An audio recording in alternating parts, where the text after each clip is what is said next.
this 72 Blazer that I built for my buddy to do some rallies he wanted to do once a year, a vintage rally, and wanted to make it comfortable but keep it stock looking. So he brought me this thing. I've kind of explained this before, but he brought me the Blazer, and I kind of decided to come up with something comfortable. And I was going to do some short coilovers like you've seen on all these Blazers, and I just wasn't happy with 12 inches, 10 inches of stroke of travel in the rear.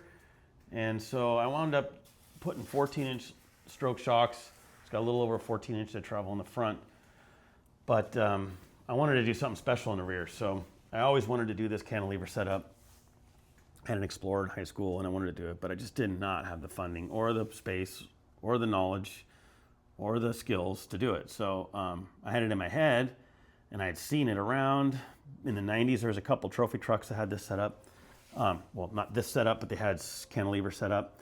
Some had torsion bars for their spring, and some had coilovers. So with bypass shocks. So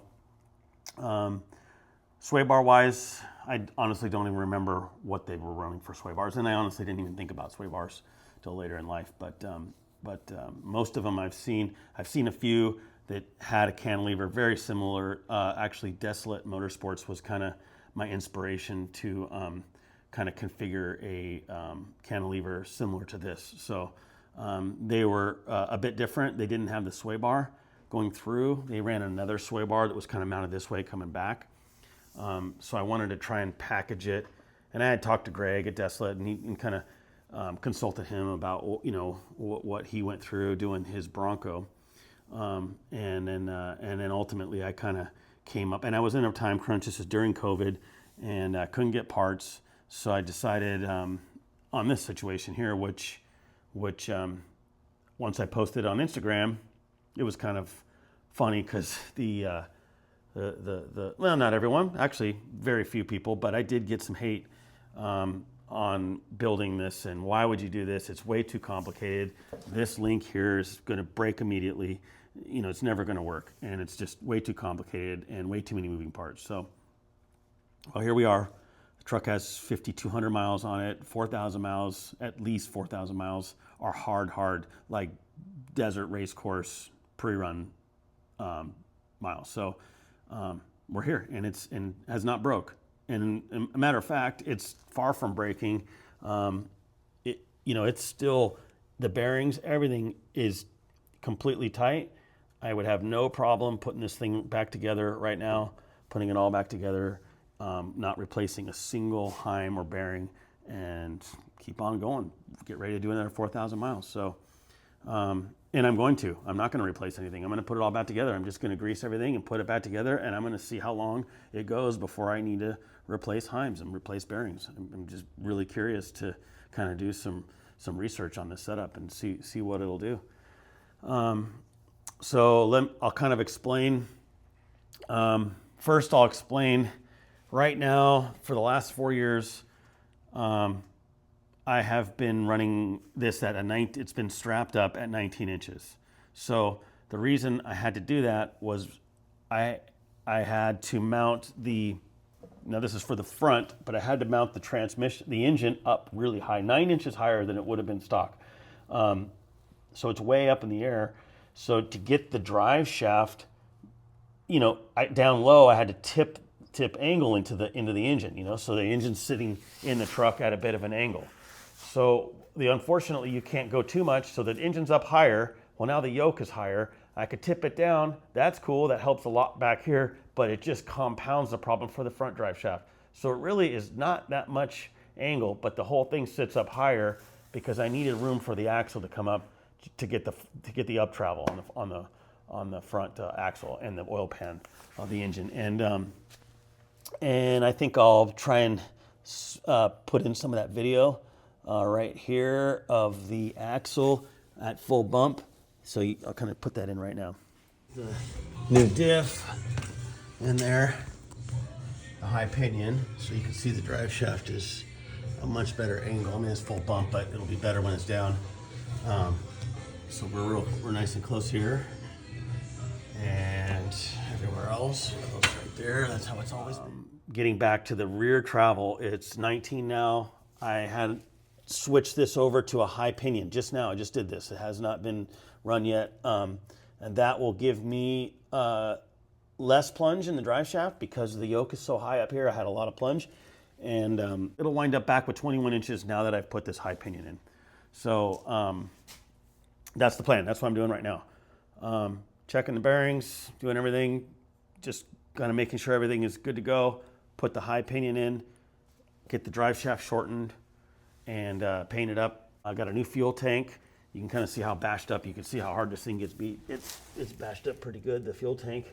There's the skid plate over there for that fuel tank. I got this rear end from Camberg, complete rear end, and I'm trying to come up with a good way to run a sway bar through here. And I knew it was going to be some kind of bearing. It was going to be hollow, kind of like a spindle snout.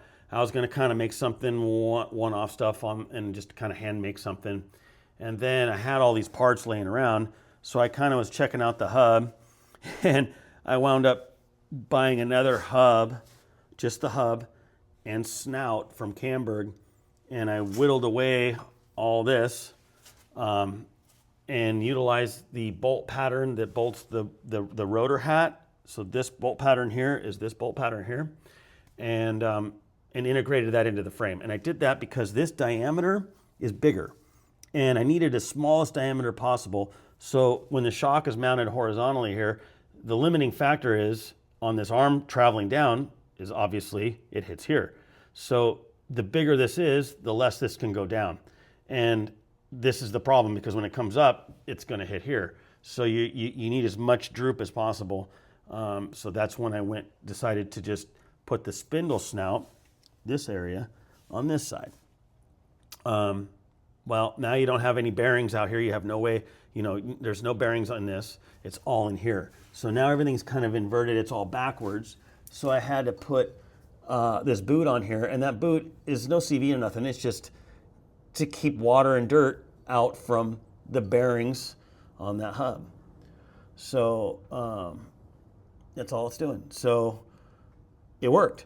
I didn't know if it was going to work, but it worked. I actually haven't taken it apart yet. Hopefully there's no water or dirt in there, but we'll see. We'll see here very soon. But anyway, so that's kind of how I came up with the pivot here. And I wanted the sway bar to float. So this sway bar is not attached to this arm. This is how it's attached.